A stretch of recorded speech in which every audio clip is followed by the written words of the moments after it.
All right, awesome, and welcome, second graders. I am here to give you a brief introduction into the next topic that we are going to be covering in our school year this year. We are going to learn a bit about fables and folk tales, and also how to find the moral or the theme of these stories. To start with, we have to ask the question, what is a fable? A fable is a short story, typically with animals, that has a lesson or a moral. Some of the popular fables you may have heard of are The Lion and the Mouse, The Grasshopper and the Ant, The Tortoise and the Hare, or The Little Red Hen. Have any of you heard of these stories? I really like the story of The Lion and the Mouse. In this story, the poor lion gets a splinter in his finger, and the cute little mouse comes along and helps him. And the interesting things that we learn because of this dynamic of helping someone. The Grasshopper and the Ant is a story about a lazy grasshopper and a very hardworking ant, and what happens to both of them because of the way they choose to live their lives. The Tortoise and the Hare, the lesson that no matter what, the slow and steady sometimes is the best. My favorite is the story of the Little Red Hen, talking about the industrious little hen and her friends who are not quite so workful. The next thing we're going to look at is, what is a folk tale?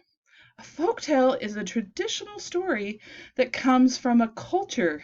Now, a culture just means that it's a group of people that have the same customs and ideas.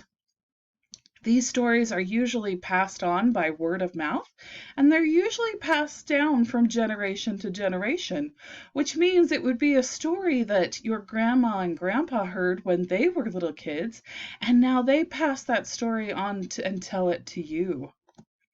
Some of the popular folk tales you might have heard are The Little Red Riding Hood, Jack and the Beanstalk, Goldilocks and the Three Bears, or The Little Mermaid.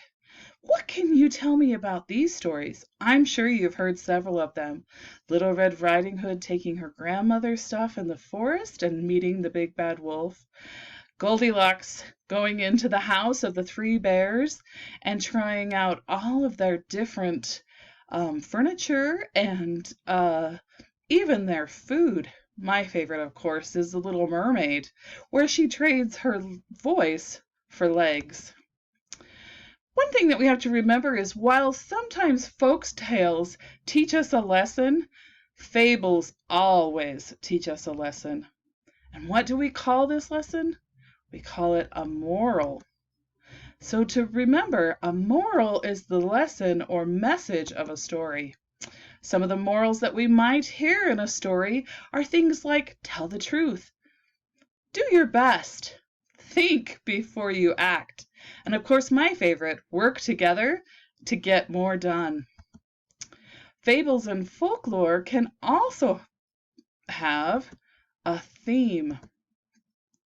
The theme is the central message or topic of a text. It's what the author wants you to learn. So remember, theme equals the message. Some examples of common themes in stories are things like friendship, or good versus evil, or even teamwork. All right, now that I've given you a brief introduction, let's turn to the module and look at some of the activities and assignments I have prepared for you to do. Take some time to look over all the information below. Finish all the assignments, and at the end, I have a challenge for you. I want you to be able to write your own fable or folktale with all the fun information that you will learn in this module. So have fun and get started.